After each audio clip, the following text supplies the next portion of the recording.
May God's name be glorified. Greetings to all my dear sisters in the name of our Lord and Savior Jesus Christ. Let us read a verse from the Bible. Acts chapter 13, verse 22.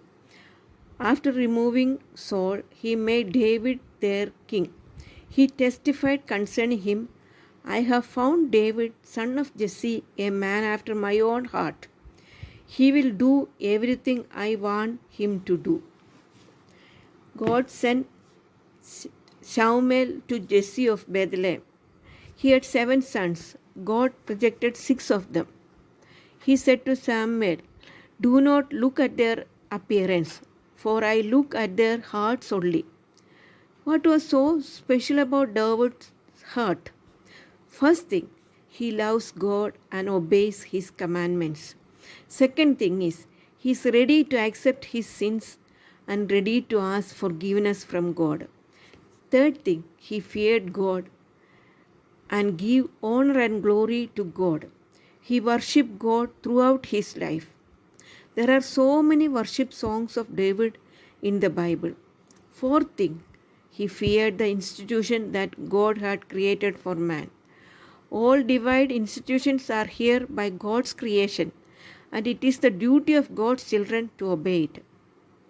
Saul was looking to kill David, and David was running away and wandering in hills.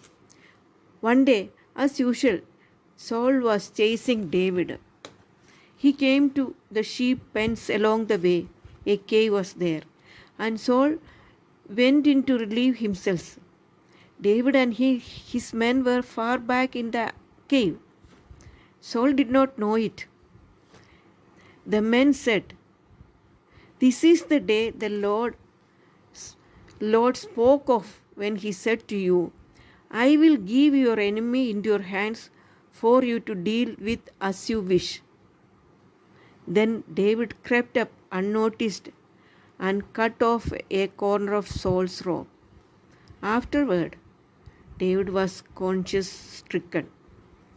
For having cut off a corner of his robe, he said to his men, the Lord forbid that I should do such a thing to my master, the Lord anointed, or lift my hand against him, for he is the anointed of the Lord. With this word, David rebuked his men and did not allow them to attack Saul. And Saul left the cave and went his way. Then David said, God forbid that I lay my hands upon God, anointed one.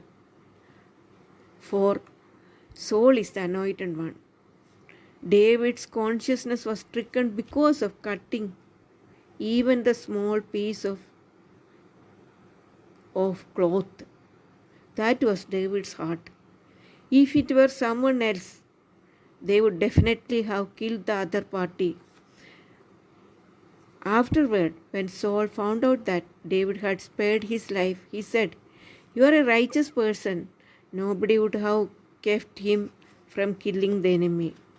Dear sisters, let us also have a pure heart, so that God will look at us and testify, I have found her after my own heart. May God's name be glorified.